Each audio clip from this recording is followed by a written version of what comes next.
नमस्कार दोस्तों, आप सभी का बहुत बहुत स्वागत है हमारे ज्योतिष कार्यक्रम में। दोस्तों, आज शाम 6:30 बजे के बाद लक्ष्मी खुद चलकर आएगी आपके घर। स्वयं ब्रह्मा ने लिख दिया आपका भाग्य। भगवान भोलेनाथ के आशीर्वाद से यह घटना होकर रहेगा। कोई माई का लाल रोक नहीं पाएगा। दोस्तों, सबसे पहले आपको अगले 72 घंटों के अंदर कौन कौन सी गलती भूल कर भी नहीं करना है, हम आपको आज विस्तार पूर्वक बताने वाले हैं। और दोस्तों, सावधान हो जाइए, कान खोलकर सुनिएगा। आपके घर के कोने में पड़ी ये 3 चीजें धीरे धीरे आपके घर की रौनक को समाप्त करके उसे शमशान जैसी उदासी भर सकती है। इन्हें समय रहते घर से बाहर कर दीजिए, अन्यथा मेहनत करने के बाद भी आर्थिक तंगी, अनावश्यक खर्च और मानसिक अशांति आपका पीछा करती रह सकती है। आपके रिश्तेदार, पड़ोसी और मित्र नई गाड़ियां खरीदते हुए, बड़े मकान बनाते हुए तथा जीवन में आगे बढ़ते हुए दिखाई देंगे, लेकिन आप परिश्रम के बाद भी उसी स्थान पर खड़े रह जाएंगे। क्योंकि आज जो महत्वपूर्ण बात बताने जा रहा हूँ वह बात संभव है कि इससे पहले किसी ने आपको इतने स्पष्ट शब्दों में समझाई हो। सच्चाई कई बार सुनने में कठोर लगती है। सत्य मन को थोड़ी देर के लिए चोट पहुंचा भी सकता है, लेकिन वही सत्य मनुष्य को बर्बादी के गहरे गड्ढे से बाहर निकालने का मार्ग दिखाता है। वही सच्चाई आपके घर में दोबारा माता लक्ष्मी के स्वागत का वातावरण बन सकता है। आज शाम 6:30 बजे के बाद अपनी आंखों पर विश्वास नहीं होगा। सच्चाई सुनकर आपके होश उड़ जाएंगे। दोस्तों, वही सिख परिवार में प्रेम, सुख, शांति और समृद्धि वापस ला सकती है। इसीलिए इस वीडियो को पूरे धैर्य और एकाग्रता के साथ अंत तक देखिए, बीच में मत छोड़िएगा, क्योंकि आज बताई जाने वाली जानकारी आपके घर को अव्यवस्था, तनाव और निराशा से निकालकर स्वच्छ, शांत और देवी देवताओं के योग स्थान बनाने की प्रेरणा दे सकती है। इस बात को लिख कर रख लीजिए कि आज का यह संदेश आपके जीवन की दिशा और दशा दोनों बदलने की क्षमता रखता है। लेकिन परिवर्तन केवल सुनने से नहीं होगा। जब आप बताई गई बातों को समझकर अपने घर और अपनी आदतों में आवश्यक सुधार करेंगे, तभी वास्तविक परिणाम दिखाई देंगे। जो व्यक्ति ज्ञान सुनकर भी उसे जीवन में लागू नहीं करता, वह उस किसान के समान है जिसके हाथ में उत्तम बीज तो है, लेकिन वह उसे भूमि में बोता ही नहीं। इसीलिए केवल सुनना पर्याप्त नहीं, उचित कर्म करना भी आवश्यक है। 1 मिनट के लिए अपने बाकी कार्यों को रोककर सबसे पहले इस बात पर ध्यान दीजिए, क्योंकि यह केवल एक साधारण वीडियो नहीं, बल्कि आपके घर की उन छोटी छोटी भूलों को पहचानने की चाबी है, जिन पर ध्यान न देने के कारण बड़ी परेशानियां उत्पन्न हो सकती है। तो दोस्तों, अपने मन में एक प्रश्न पूछिए और ईमानदारी से उत्तर दीजिए। क्या आपके घर में पैसा आता तो है, लेकिन कुछ ही दिनों में समाप्त हो जाता है? क्या आप बहुत मेहनत करते हैं, फिर भी तरक्की आपकी अपेक्षा के अनुसार नहीं होती? क्या आपके पड़ोसी नई गाड़ियां और बड़े घर बनाते जा रहे हैं, जबकि आप वर्षों से एक ही स्थिति में अटके हुए अनुभव कर रहे हैं? क्या कोई रिश्तेदार हर साल आपसे अधिक उन्नति करता दिखाई देता है और आपको लगता है कि आप आगे बढ़ने के स्थान पर पीछे होते जा रहे हैं? क्या आपके परिवार में बीमारियों का सिलसिला बार बार लौट आता है? कभी एक सदस्य की तबीयत खराब होती है तो उसके ठीक होते ही दूसरे व्यक्ति को परेशानी शुरू हो जाती है।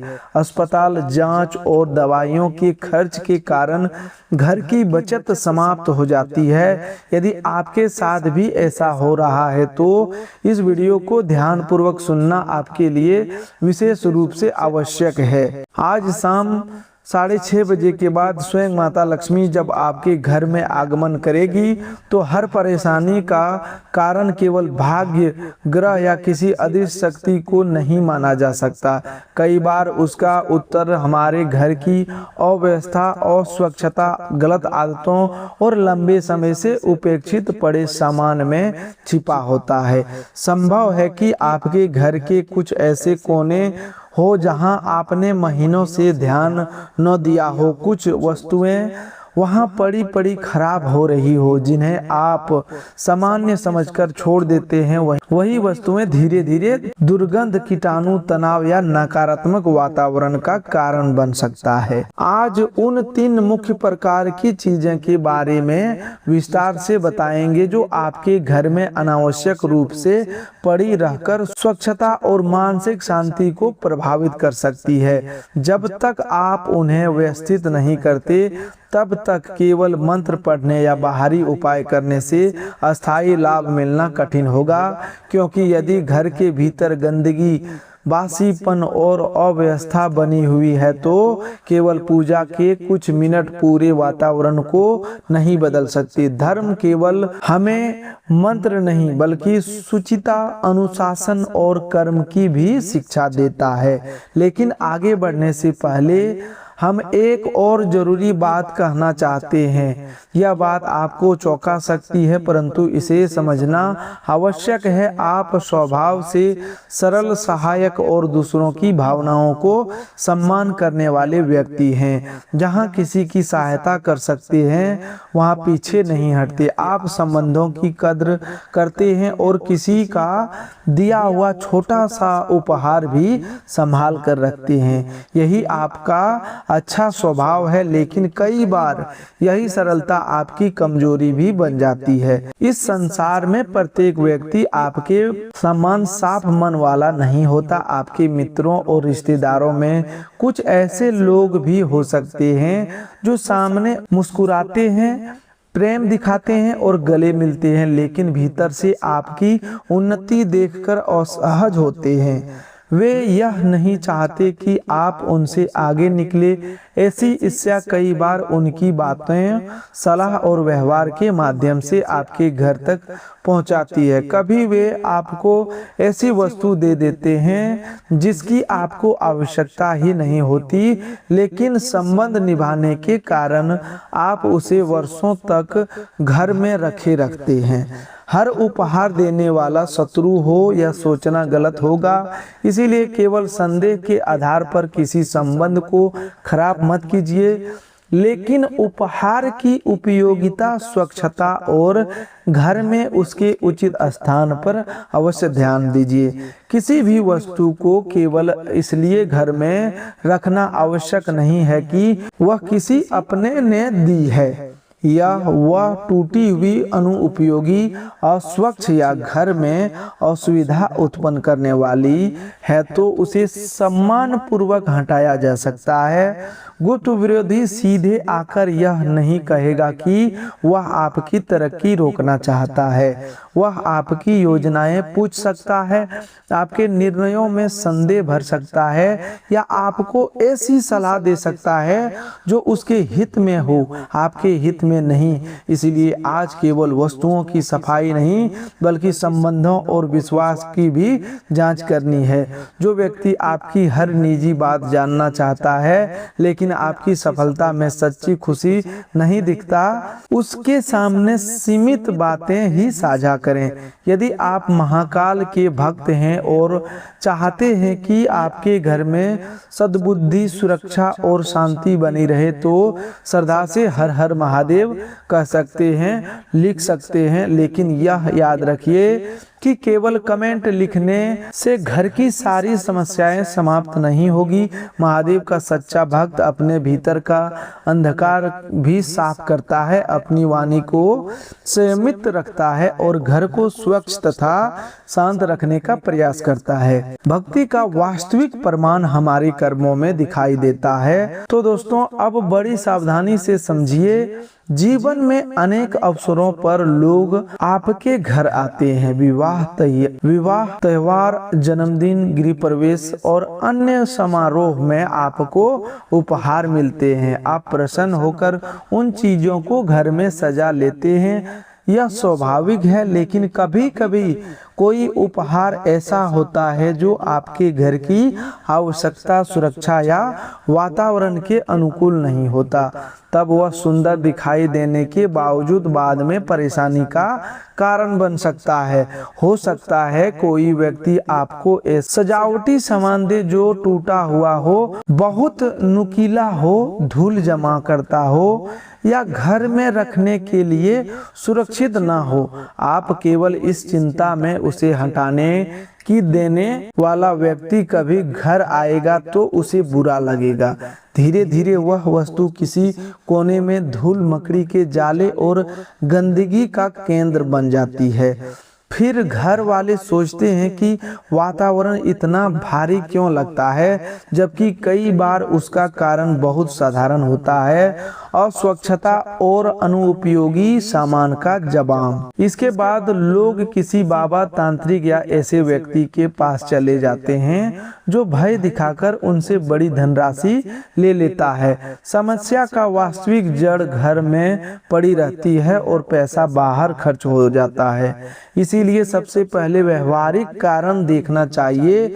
घर की सफाई, खराब वस्तुओं को हटाना, हवा और प्रकाश का प्रवेश, सुरक्षित भोजन, सही दवा व्यवस्था तथा शांत व्यवहार से सभी आध्यात्मिक उपायों को जितने ही महत्वपूर्ण है। वास्तुशास्त्र की परंपरा हमें यह समझाने का प्रयास करती है कि घर केवल चार दीवारों का ढांचा नहीं, बल्कि हमारे जीवन का सबसे निकट वातावरण है। जिस स्थान पर हम प्रतिदिन सोते, खाते, सोचते और परिवार के साथ समय बिताते हैं, उसका प्रभाव हमारे मन पर अवश्य पड़ता है। यदि घर स्वच्छ, खुला और व्यवस्थित हो तो मन भी हल्का रहता है।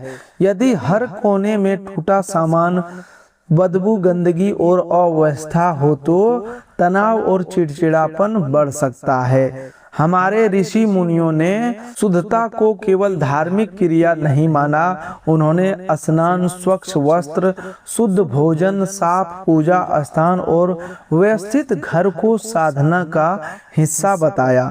गीता में भगवान श्री कृष्ण ने वास्तविक जीवन की चर्चा करते हुए शुद्धता, संयम और संतुलन का महत्व समझाया है।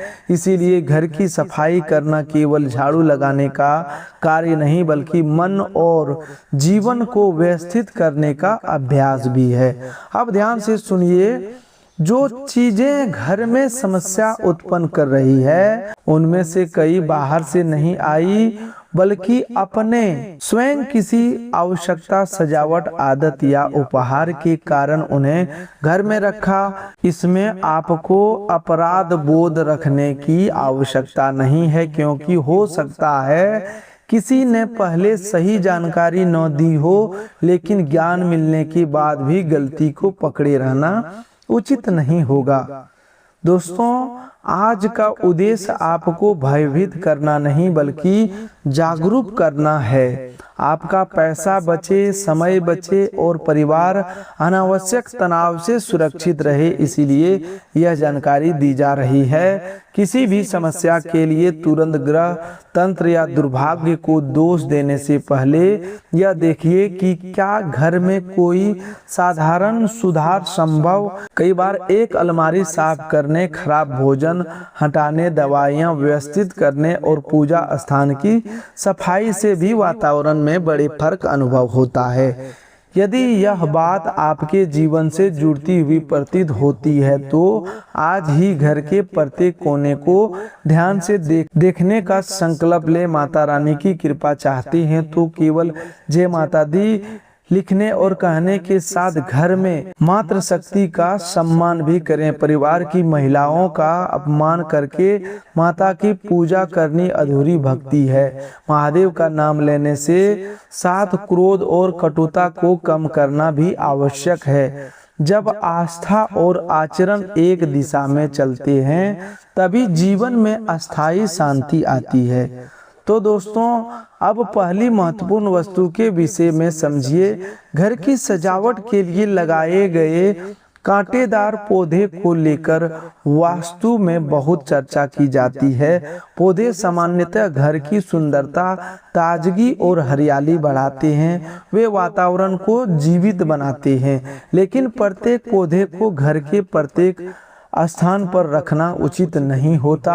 कुछ पौधे में तेज कांटे होते हैं, कुछ बच्चों और पालतू जानवरों के लिए चोट का कारण बन सकते हैं और कुछ को बहुत विशेष देखभाल की आवश्यकता होती है। कैक्टस जैसे पौधे यदि घर के भीतर ऐसे स्थान पर रखे हो जहां आते जाते कपड़े अटकते हो या किसी को चोट लगने का डर हो तो उन्हें सुरक्षित स्थान पर रखना चाहिए। वास्तु की मान्यताओं में कांटेदार पौधों को तनाव और कटुता का प्रतीक भी माना जाता है, इसीलिए लोग इन्हें घर के मुख्य रहने वाला भाग, शयन कक्ष या पूजा स्थान के पास रखने से बचते हैं। इसका अर्थ यह नहीं कि कैक्टस रखने वाला हर घर दुर्भाग्य का शिकार हो जाएगा, लेकिन यदि कोई पौधा असुविधा, चोट या मानसिक बेचैनी का कारण बन रहा है तो उसका स्थान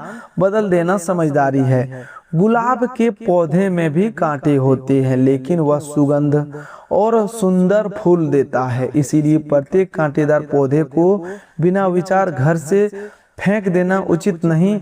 आप उसे बालकनी, छत, खुले बगीचे या ऐसे सुरक्षित जगह पर रख सकते हैं जहां वह किसी को चोट न पहुंचाए। वास्तु को उद्देश्य वस्तुओं को नष्ट करने नहीं बल्कि उचित स्थान देना, इसीलिए किसी जीवित पौधे को सड़क पर फेंकने के बजाय उसे खुले स्थान, बगीचे या किसी इच्छुक व्यक्ति को दे देना बेहतर है। यदि किसी ने आपको कांटेदार पौधा उपहार में दिया है तो उसे तुरंत शत्रु मत मान लीजिए। संभव है उसने केवल सुंदरता देखकर उपहार दिया हो। संबंधों में अनावश्यक संदेह पैदा करना भी घर की शांति को नष्ट कर सकता है।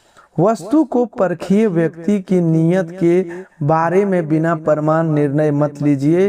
रामायण में भी अनेक समस्याएं अनुमान और दूसरों की बातों में आने से बढ़ी, इसीलिए विवेक रखना आवश्यक है। यदि घर के अंदर ऐसा पौधा हो जो सूख चुका है, उसमें कीड़े लग गए हैं या लंबे समय से उसके देखभाल नहीं हो रही तो उसे हटाइए या पुनः जीवित करने का प्रयास कीजिए। सूखे और सड़े पौधे वास्तव में धूल, कीट और बदबू का कारण बन सकते हैं। उनका घर में पड़ा रहना मन को भी उदास करता है। हरा, स्वस्थ और अच्छी तरह संभाला गया पौधा सकारात्मकता का अनुभव देता है, जबकि मृत पौधा उपेक्षा का प्रतीक बन जाता है। पौधे हटाने या स्थान बदलने के बाद घर की सफाई करें। मंगलवार को हनुमान जी के मंदिर में लाल फूल अर्पित करना चाहिए तो श्रद्धा से कर सकते हैं। उनसे यह प्रार्थना करें कि वे आपके घर का भय दूर करें, आपको सही निर्णय लेने की शक्ति दे और घर के सदस्यों के बीच प्रेम बनाए रखें। हनुमान जी की भक्ति का सबसे बड़ा फल साहस, सेवा और भावना है। अब दूसरी बात सुनकर आपको आश्चर्य हो सकता है, यह बात बारिश के मौसम में दूसरी बात सुनकर आपको आश्चर्य हो सकता है, यह बात बारिश के मौसम में अधिक प्रासंगिक हो जाती है। कई बार हम किसी दूसरे व्यक्ति का छाता घर ले आते हैं। अनावश्यक बारिश शुरू हो जाए तो मित्र या रिश्तेदार अपना छाता देकर कहते हैं कि बाद में लौटा देना। इसमें अपने आप कोई अशुभता नहीं है, यह सामान्य सहायता और सामाजिक व्यवहार का हिस्सा है। लेकिन समस्या तब बनती है जब हम उसे लौटाना भूल जाते हैं और वह महीनों तक घर के किसी कोने में पड़ा रहता है। गीला छाता यदि बंद अवस्था में घर के अंदर छोड़ दिया जाए तो उसमें दुर्गंध, फफूंद और जंग लग सकती है। उससे फर्श गीला हो सकता है और फिसलने का खतरा पैदा होता है। इसीलिए किसी भी छाते का उपयोग के बाद खोलकर सूखने दें और फिर व्यवस्थित स्थान पर रखें। यदि छाता किसी और का है तो उसे समय पर वापस करना नैतिक जिम्मेदारी भी है। किसी की वस्तु अपने पास रखना स्वयं से अनुचित आदत है। दान की परंपरा में छाता, चप्पल और वस्त्र देने का उल्लेख मिलता है। इसका भाव जरूरतमंद को धूप, वर्षा और रास्ते में कठिनाई से सुरक्षा देना है। यह कहना उचित नहीं कि किसी दूसरे का छाता अपने साथ उसके घर की सारी गरीबी या नकारात्मकता लेकर आता है। ऐसी बातें भय बढ़ा सकती है। वास्तविक सावधानी स्वच्छता वस्तु को समय पर लौटाने और उपयोग से पहले उसकी स्थिति में हो। इसी प्रकार किसी दूसरे के चप्पल या जूते लंबे समय तक पहनना स्वच्छता की दृष्टि से अच्छा नहीं माना जाता। इससे त्वचा या फंगल संक्रमण का खतरा हो सकता है। लेकिन यदि आपात स्थिति में किसी ने अपनी अतिरिक्त चप्पल दे दी तो इससे भाग्य नहीं बदलता। इसे साफ करके उपयोग करें और समय पर लौटा दें। अपनी व्यक्तिगत वस्तुओं को व्यवस्थित रखना और दूसरों की चीजों का सम्मान करना ही सबसे सही नियम है। यदि घर में किसी और का पुराना छाता या चप्पल पड़ी है तो आज ही उसके मालिक को लौटा दें। शुक्रवार को माता लक्ष्मी की पूजा करना चाहे तो घर के मुख्य द्वार और पूजा स्थान की सफाई करें। लाल या कमल का फूल श्रद्धा से अर्पित कर सकते हैं। लौंग और इलायची चढ़ाना परंपरा का भाग हो सकता है, लेकिन माता लक्ष्मी की अस्थायी कृपा में वास्तविक उपाय ईमानदार आय, धन का विवेकपूर्ण उपयोग, साफ सफाई और परिवार में सम्मान है। कमेंट में जय मां लक्ष्मी लिखना आपकी श्रद्धा है, परंतु बरकत आपके कर्म और अनुशासन से टिकती है। अब तीसरे बड़े समूह की वस्तुओं को समझिए। यह रसोई घर, पूजा स्थान और दवाइयों से जुड़ा हुआ है।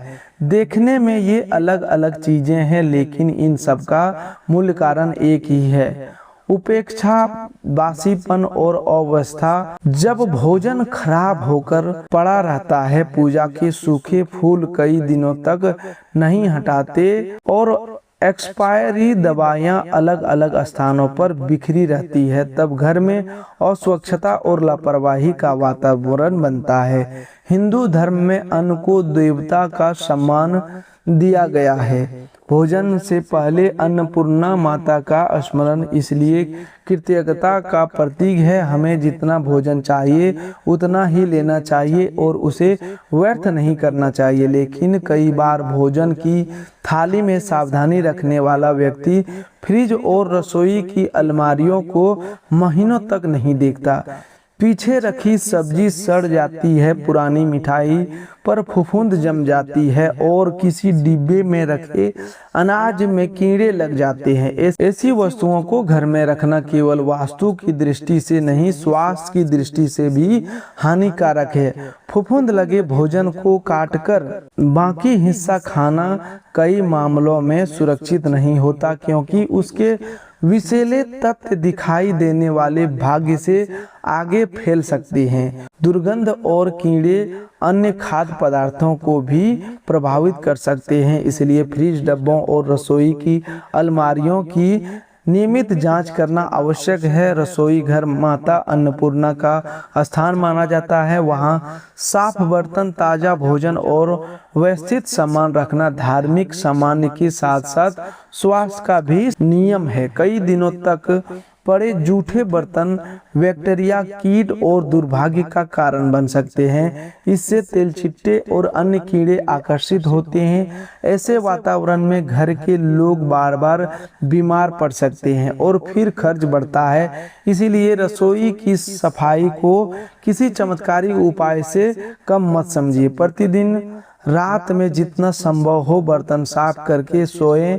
गैस चूल्हा, सिक और भोजन रखने की सतह पोंछें। सप्ताह में कम से कम एक बार फ्रिज की जांच करें। जिन वस्तुओं की तारीख निकल चुकी है या जिसमें फफूंद और दुर्गंध है उन्हें उचित तरीके से हटाएं। खाने योग्य बचा भोजन जरूरतमंद को समय रहते दें, लेकिन खराब भोजन किसी मनुष्य या पशु को भी न खिलाएं।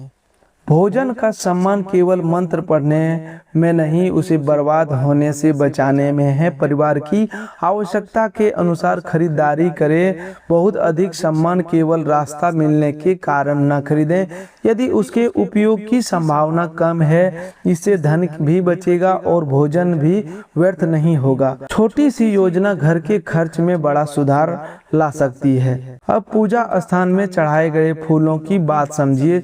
भगवान को ताजे फूल चढ़ाना भक्ति और सौंदर्य का प्रतीक है, लेकिन फूल सूखने के बाद उन्हें लंबे समय तक तस्वीरों और मूर्तियों पर लटकाए रखना उचित नहीं। सूखे फूल धूल पकड़ते हैं, टूटकर नीचे गिरते हैं और पूजा स्थान को बासी तथा उपेक्षित दिखावे है। देव स्थान को स्वच्छ और ताजा रखना शुद्धता श्रद्धा का हिस्सा है। चढ़ाए हुए फूल अगले दिन या सूखने पर सम्मान पूर्वक हटा दें। उन्हें किसी पौधे की मिट्टी में रख सकते हैं या कंपोस्ट बना सकते हैं। हर स्थान पर नदी में फूल बहाना पर्यावरण के लिए उचित नहीं, विशेषकर यदि माला में प्लास्टिक, तार या चमकीली सामग्री हो तो धार्मिक भावना के साथ प्रकृति की रक्षा करना भी धर्म है। यदि फूलों से दुर्गंध आने लगी हो तो उनमें कीड़े पड़ गए हो तो तुरंत हटाएं। भगवान को प्रेम चाहिए, बासी वस्तुओं का ढेर नहीं। गीता में श्री कृष्ण कहते हैं कि भक्त प्रेम से पत्र, पुष्प, फल या जल अर्पित करे तो वे उसे स्वीकार करते हैं। यहाँ भाव की प्रधानता है, वस्तु को लंबे समय तक लटकाए रखने की नहीं। तो दोस्तों आज के लिए बस इतना ही। मिलते हैं एक और नए ज्योतिष कार्यक्रम में। तब तक के लिए धन्यवाद। आपका दिन शुभ हो, मंगलमय हो।